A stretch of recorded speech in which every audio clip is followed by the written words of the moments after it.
if there's two things we love, it's sport and it's swearing. But soon, we might not be able to enjoy those two delicious things hand in hand. That's right. F words, C words, B words, D words, P words, Q words. Don't think you don't know what they are. Could get our sporting greats in some serious, well, S word.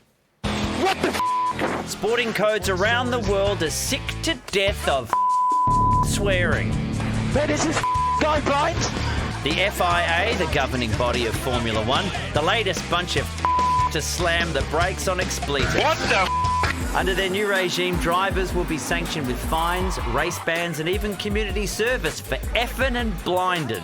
Red Bull's Max Verstappen was the first to cop a whopper, fined for this choice description of his vehicle. I went into qualifying, I knew the car was...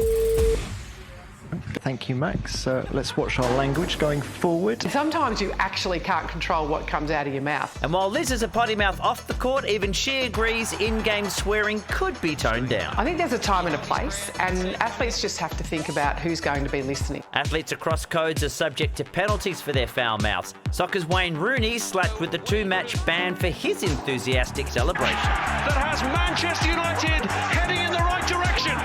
NRL's Jared Waerea-Hargreaves stung for $2,000, narrowly avoiding suspension for a dispute with a ref. Every time, bro. Every time. And of course, that patron saint of salty language, Nick Kyrgios, racking up all sorts of sanction for his effing and jeffing.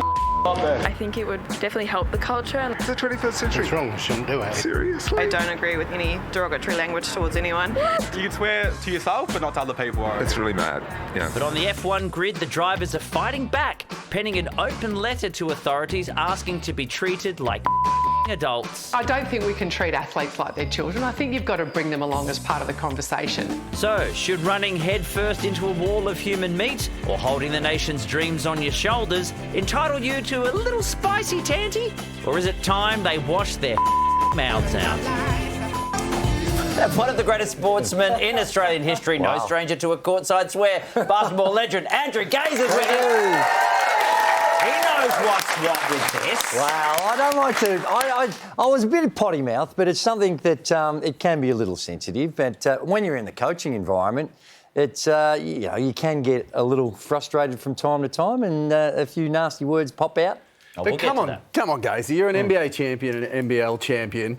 I play in over 35 C-grade local. We told you not to bring it up. We told you not to bring it up. He's got a little trophy under there. We're both elite sports people. That's what I'm just saying.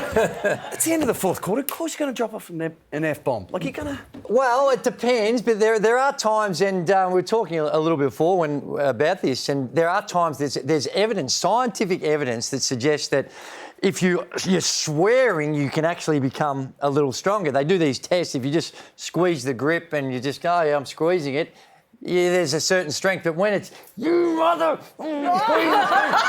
you're more powerful. So there is some... 100% agree with that. I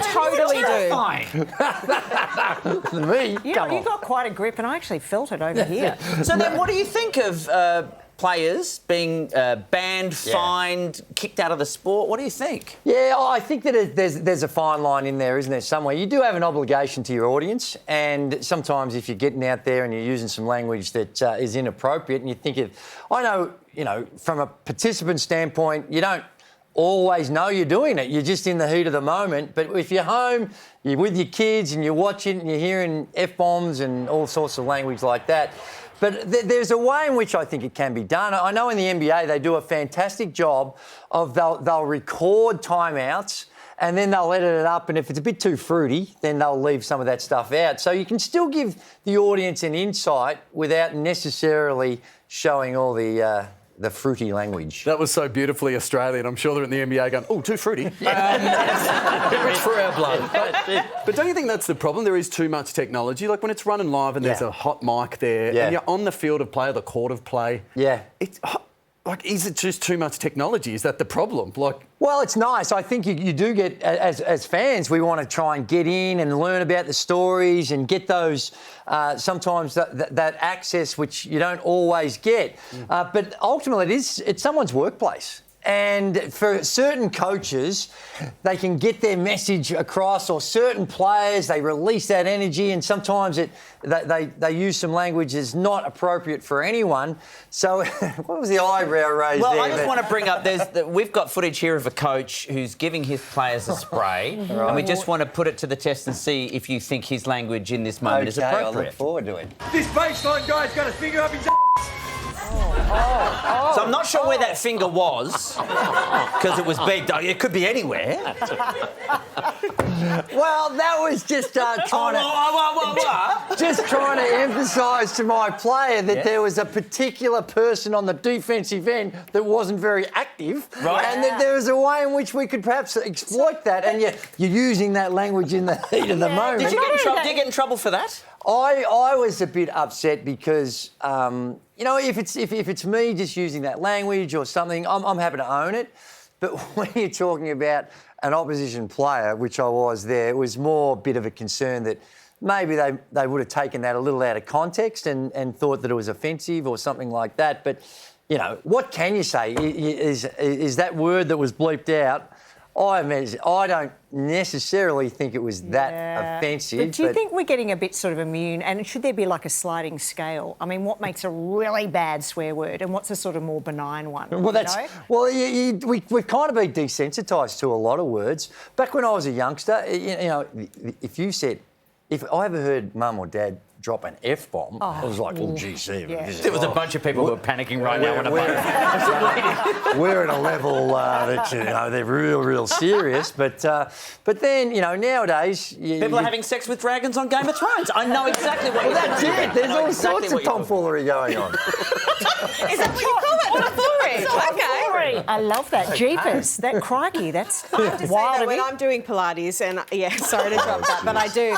I am the only one who's swearing, but I do think it makes you stronger. I think when it's directed at someone, that's a different story to doing it internally. Like I'm saying, Correct. I ate Pilates with some more things in it, and I do see the teacher get a little bit upset, but Yeah, that's it. There's a time and a place. Exactly, in context. And the place is Pilates. As long as it's in context. That's what my dad used to tell me. As long as it's in context, and there are certain words that are complete no-goes. Yes. But there's other ways. As long as it's in context, well, that's just expressing a bit of anger or a bit of frustration from time to time. OK. Well, we appreciate you taking your finger out of your ass to be on the show.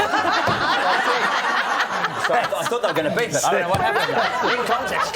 Grip my hand! Please thank Andrew effing Gaze!